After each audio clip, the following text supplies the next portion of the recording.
Israel-Gaza Iran War News Live Update. The U.S. warns Israel that Iran will defend Hezbollah militarily. U.S. Joint Chiefs of Staff Chairman Air Force General Charles Q. Brown has cautioned Israel against attacking Hezbollah, saying that doing so would prompt Iran to deploy its forces in support of the Lebanese group. Although American forces would be unable to stop Iranian attacks, the U.S. Air Force General claimed they could handle any escalation from Hezbollah. At the same time, high-ranking American officials soft-pedaled Hezbollah, warning them that they couldn't halt an Israeli escalation.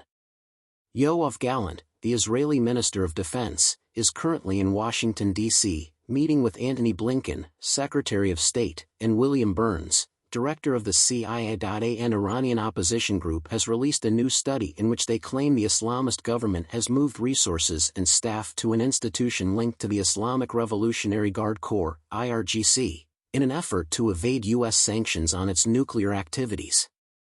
The Iranian regime has persistently thwarted the IAEA's efforts to uncover the full scope of its nuclear weapons ambitions ever since the National Council of Resistance of Iran, NCRI, exposed the regime's previously undisclosed nuclear program in 2002. Alireza Jafarzadeh, deputy director of the NCRI's Washington office, told Fox News Digital. An argument he made was that the IRGC has always been in charge of Tehran's nuclear program, and that their revelations have proven it. Without any real investigation, the nuclear program's weaponization component has not only survived but grown and improved. In 2002, Jafarzadeh was the first to disclose information about Iran's nuclear program. The National Center for Research on Iran, NCRI, published a paper detailing how Islamic Azad University became Iran's nuclear program hub in the wake of U.S. sanctions.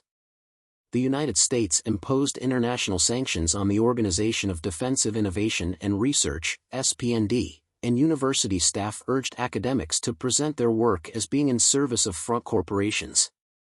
Viewpoint: Ayatollah Khamenei wants the nuclear bomb before November 5. The National Council of Resistance of Iran, NCRI, asserted that it had obtained its information from inside Iran through a network of the People's Mojahedin Organization, MEK, including sources within the regime entities.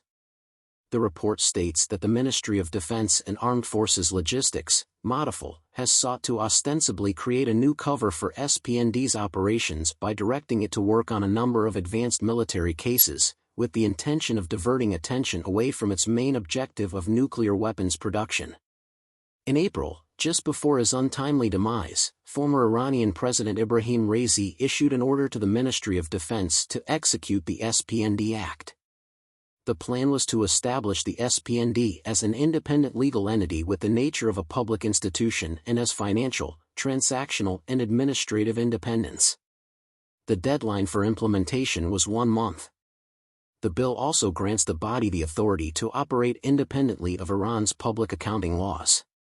According to the report, the Islamic Azad University system is located throughout the country and is one of the largest systems of universities in the world, counting over 1 million students and over 50,000 academic staff.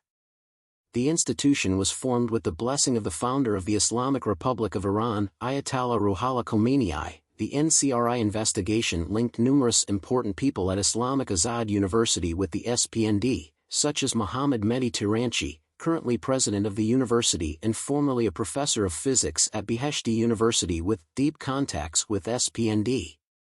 Tiranchi was apparently involved in the regime's nuclear warhead project and worked closely with Mohsen Fakhrizadeh, who was recognized as the father of the regime's nuclear weapons program.